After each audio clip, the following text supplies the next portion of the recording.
Welcome to IndyStar.com. I'm Curt Cavin with Danica Patrick, who is starting to seem like a veteran here of maybe even an old-timer. 6 races now, this is for you. Yeah, I'm no longer like, the new kid on the block here, so that's okay. Every year I enjoy this place for a different reason. It's the race that I look forward to the most of everyone by far.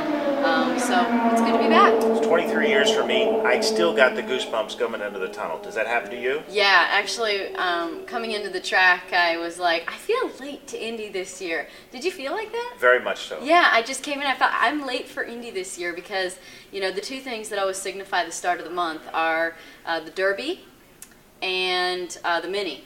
So those things happened like weeks ago. So the Derby happened actually when we were in Kansas, and then the Mini was last weekend. And trust me, I was nowhere near here, so I felt late. So makes me sad. You are here, and you start on the track.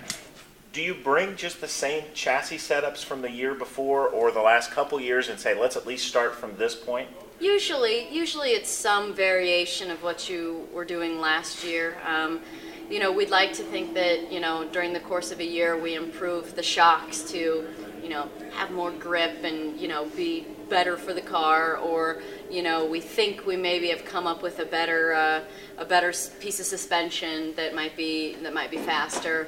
And then usually there's little bits of like aero pieces that come at the end that are special for Indy each year. So, but it's basically the same thing. And then every year it tends to be challenging. The track changes. I mean, the track gets more slippery each year just because there's more things running on it. So that sort of changes what you need with the car. So there's plenty of adapting that needs to happen once you're at the track. But yeah, it's some variation of last year. Qualifying and the race are two different things. How much time, percentage-wise, will you spend on qualifying and then the race? It's a short week. Yeah, it's, Curt, I think you've pointed out probably the biggest question is how much time will we all spend on doing qualifying? Because, as you know, and a lot of fans know here in Indy especially, that we spend an entire week out there at, minus 5 degrees rear wing, and we are just, flying around here at, almost 230. So, race time is much different. So it's a different setup. So, it'll be interesting to see if we all can manage to kind of get in sync with each other. And,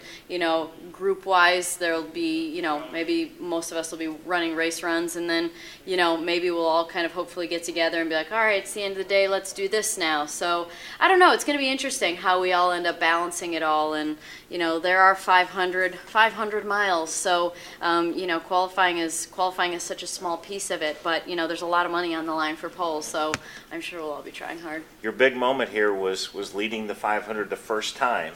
Did you have time to think, and I'm leading the Indy 500 in 2005? No, I mean, yes and no. I knew that's what was happening, but I really felt like I was supposed to be there the whole time. I felt like I was fast all month, and I've made some mistakes here and there, but the car is quick enough to be in this position, so I really felt quite comfortable. And I was like, all right, hang on, here we go. This is where this is the point of the whole thing. So I feel like maybe even over the years I've almost hyped it up even more in my head, just about how much this place means and what this place is all about. So I don't know if that's a good thing or a bad thing, but I felt like I was right where I was supposed to be. I'd be remiss if we didn't point out another milestone: 5 women in this race. It's another step toward equity. We don't have them all in the race just yet, but 5 in the 2010 event.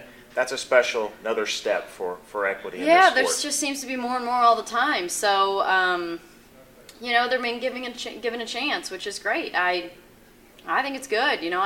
But like I've always said, I'm all for drivers that can do it. So, it's great to get a chance, but then after that, you have to prove it. And I was just talking about my first year in the IndyCar series, and I remember thinking, gosh, I'm in the IndyCar series, but there's no promise that I'll be here the next year, and I knew that I had to do really well in that whole first year to get another job. And after leaving here that very first year, I thought I might get another job.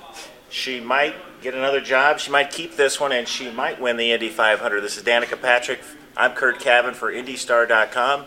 Thanks for watching, and keep reading this month.